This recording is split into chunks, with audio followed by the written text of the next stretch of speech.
आप सभी का बहुत बहुत नमस्कार। आइए आज सुनते हैं मृदुला गर्ग जी के द्वारा लिखी कहानी हरी बिंदी। आँख खुलते ही आदतन नज़र सबसे पहले कलाई पर बंधी घड़ी पर गई। सिर्फ 6:30 बजे थे।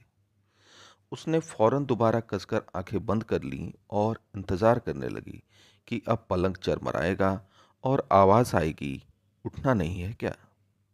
पर जब कुछ देर चुप्पी बनी रही तो आंखें खोलकर देखा, बिस्तर पर वह अकेली है। अरे हाँ, रात ही तो राजन दिल्ली गया है, याद ही नहीं रहा। तो अब उठने की कोई जल्दी नहीं है। उसने ढेर सारी हवा गालों में भरकर लंबी सांस छोड़ी और पूरे बिस्तर पर लोट लगा गई। दूसरे सिरे पर जाकर मुंह पर बांह रख कर लेटी तो कानों की घड़ी की टिक टिक बज उठी। वह मुस्कुरा दी। उसे कलाई पर घड़ी बांधकर सोने की आदत है।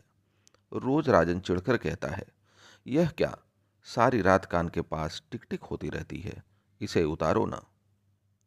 उसने मुंह पर से बांह हटा ली, तकिया खींचकर पेट के नीचे दबा लिया और लंबे चौड़े पलंग पर बाहें फैलाकर औंधी लेट गई।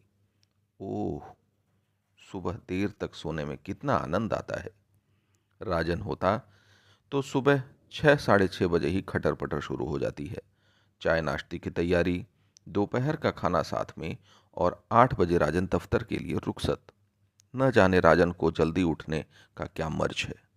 खैर, आज वह स्वतंत्र है, जो चाहे करे। उसने शरीर को ढीला छोड़ दिया और दोबारा सोने की तैयारी करने लगी। फिर आंख खुली तो 8:30 बज चुके थे।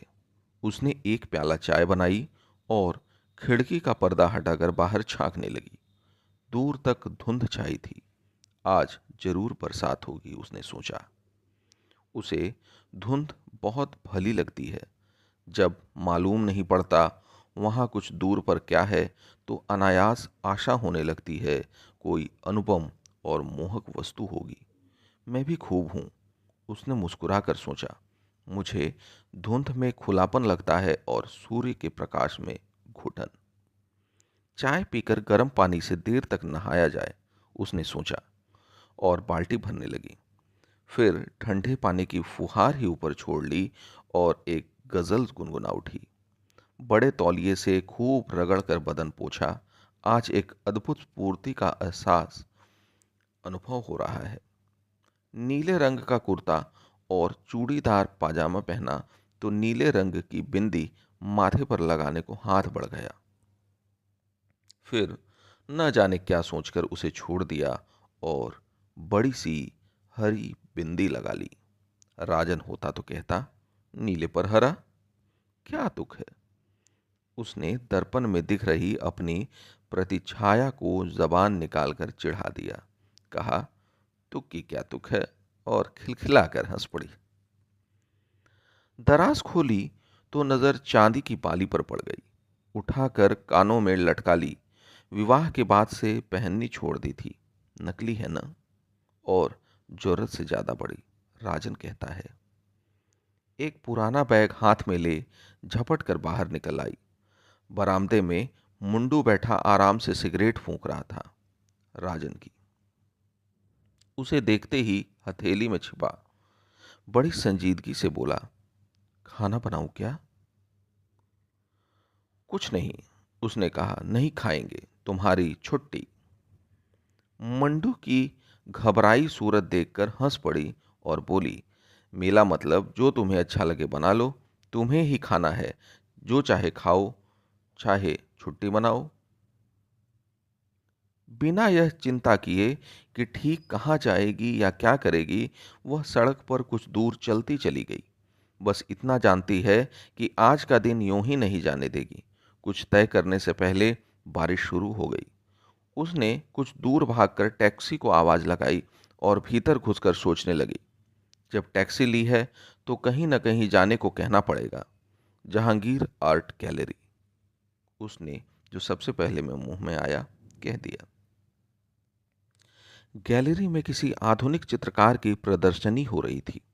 विशेष कुछ समझ में आया नहीं, पर आनंद अवश्य आया। आज कुछ भी करने में आनंद आ रहा है।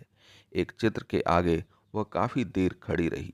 देखा, पूरे कैनवास पर रंग बिरंगी रेखाएं इधर उधर दौड़ी चली जा रही हैं। अरे, उसने सोचा, यह तो बिल्कुल मेरे कुर्ते की तरह है। वह जोर से हंस पड़ी, इतने जोर से कि पास खड़ा एक दड़ियल उसे घूरने लगा। कहीं यही तो चित्रकार नहीं है?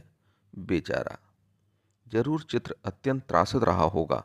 उसने चेहरा गंभीर बनाया और दड़ियल के पास जाकर विनम्रता से कहा, सॉरी, और बाहर निकल आई। बाहर आकर ख्याल आया, हो सकता है वह कलाकार न हो, उद्योगपति हो। दो किस्म के इंसान ही दाढ़ी रखने का साहस कर सकते हैं, कलाकार और सामंत। सामंत अब रहे नहीं, उनका स्थान उद्योगपतियों ने ले लिया है।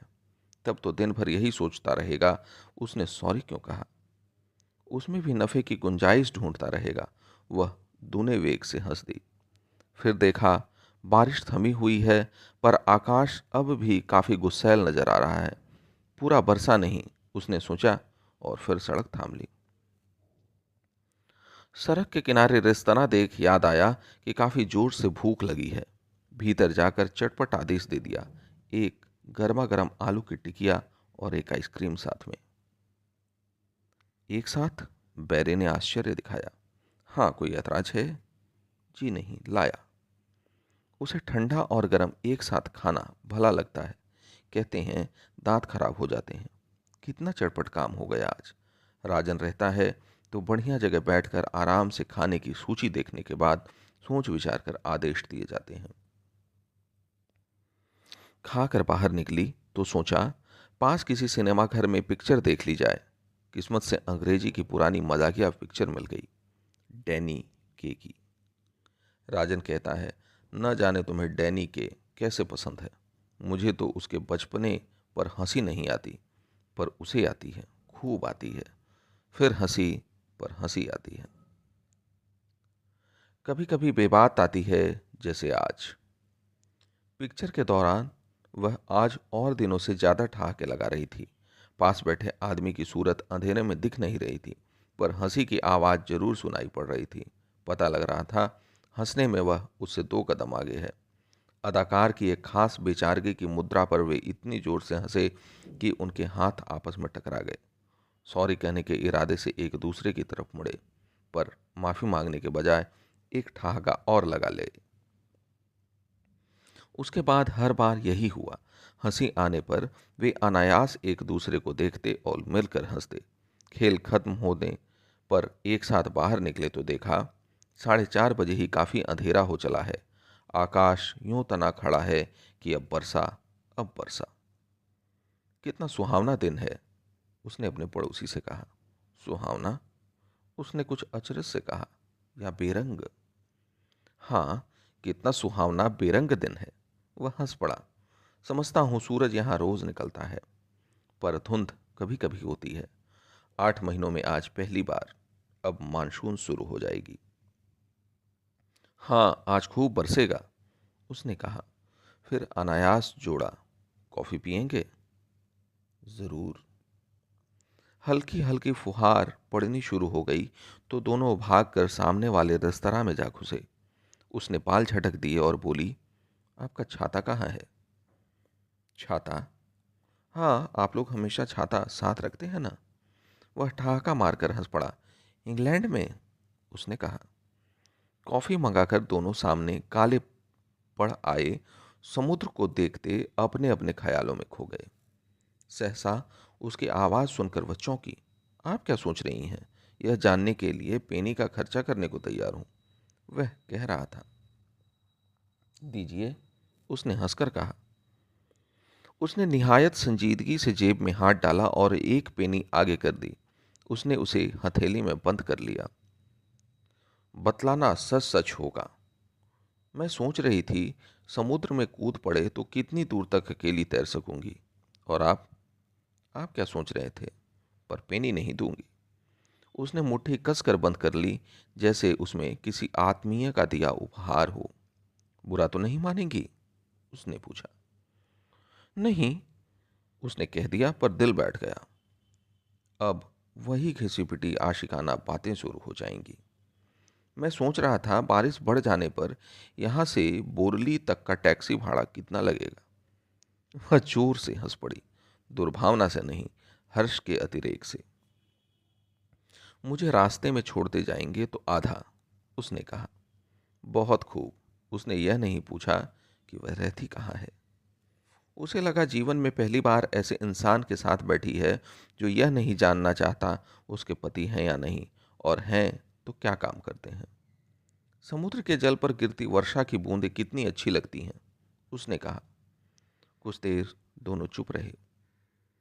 प्रशांत महासागर पर जब जहाज जाता है तो उसके अग्रभाग से चिरता जल चांदी की तरह चमकने लगता है।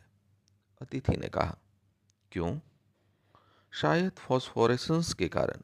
आपने कभी नहीं देखा? नहीं, मौका मिले तो देखिएगा। आप बहुत घूमे हैं, उसने हल्की ईर्ष्या के साथ पूछा। बहुत। वह याद करके मुस्कुरा रहा था। सबसे अच्छी जगह कौन सी लगी? जब जहां हुआ, वह हिचकिचाहट के साथ मुस्कुराया। पता नहीं वह समझे या न समझे। वह हामी से सिर हिलाकर मुस्कुरा दी।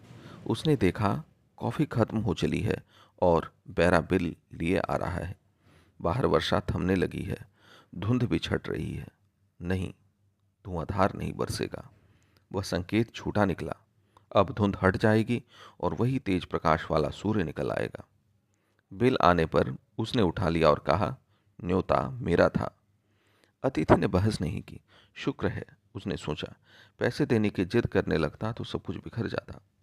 टैक्सी लेकर चले थे कि घर आ गया। उतरते उतरते पैसे निकालने लगी तो उसने रोक दीजिए, रहने दीजिए। क्यों? उसके माथे पर शिकन पड़ गई। आज का दिन मेरे लिए काफी कीमती रहा है। कैसे? मैंने आज से पहले किसी को हरी बिंदी लगाए नहीं देखा, उसने स्निग्ध स्वर में कहा। वह जरा ठिठकी कि टैक्सी चल दी। कुछ दूर जाकर आंखों से ओझल हो गई। बहुत बहुत धन्यवाद।